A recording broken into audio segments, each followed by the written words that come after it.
नमस्कार। आज आम्ही सत्तरीन आमचे कोपाड्या गावान देवी ब्रह्मणी महामाया सुप्रसिद्ध देवस्थान आणि सुप्रसिद्ध तीर्थस्थान या जाग्यार आमचे सामके प्रसिद्ध दिवजोत्सव हाज्या ह्या निमतान आमी हांगा सगळी जमा जाल्ली आसा। पयली सगळ्या भाविकांक हांव खूब खूब हार्दिक शुभेच्छा दिता।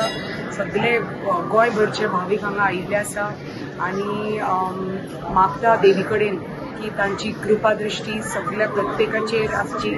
आणि आज दिवजा आणि आमी दीपोत्सव केल्लो आसा आणि प्रत्येक जो मनीस आमी म्हणटा एक दिवो लायतकच एक दिवो एक घराक उजवाड दिता, तसो प्रत्येक दिवो जो हांगा पेटयल्लो आसा आणि प्रत्येक महिला जी आज दिवो पेटयतात ती समाजाक उजवाड दिवपाक दिवो पेटयतात। आणि त्या निमतान सगळ्यांच्या वतीन हांव सगळ्या आमचे गोमंत भूमीक वतीन आमचे प्रत्येका वतीन हांव परत एकदा सगळ्यांक शुभेच्छा दिता आणि मागता की देवीची आमची ब्रह्मणी महामाया देवीची जी तांची कृपा दृष्टी खंयच्यान वेगळे वेगळे स्थळांच्यान लोक हांगा खूब दीस येवन रावता। कित्याक सगळ्यांक खबर आसा की देवीचे जे तीर्थ आसता हांगा म्हणून ताका तीर्थस्थान म्हणटात, तांचे जे कातीचो पळय कितें रोग आसता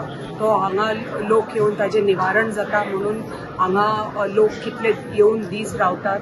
सो हे ताजी देवीची ही कृपा सगळ्यांचेर आसची आणि आमचे प्रत्येक भाविकाचेर आसची, आमचे प्रत्येक युवाचेर आसची, आमची जे महिलाचे तांचे आणि अशेच दीपोत्सव जावन जो उजवाड आमी प्रत्येक महिला आज दिवो लावून जो उजवाड दिता तो समाजाक उजवाड दिता, तो प्रत्येकाच्या जीवनान तो उजवाड जावनी आणि भरभराट जावनी, देवीची कृपा दृष्टी प्रत्येकाच्या घरान आसुनी आणि सगळ्याच्या आयुष्यान सुख शांती समृद्धी आणि मनासारखे सगळे जावनी म्हणून हांव मागता। परत एकदा सगळ्यांक खूप खूप शुभेच्छा आणि परत एकदा धन्यवाद सगळ्यांक।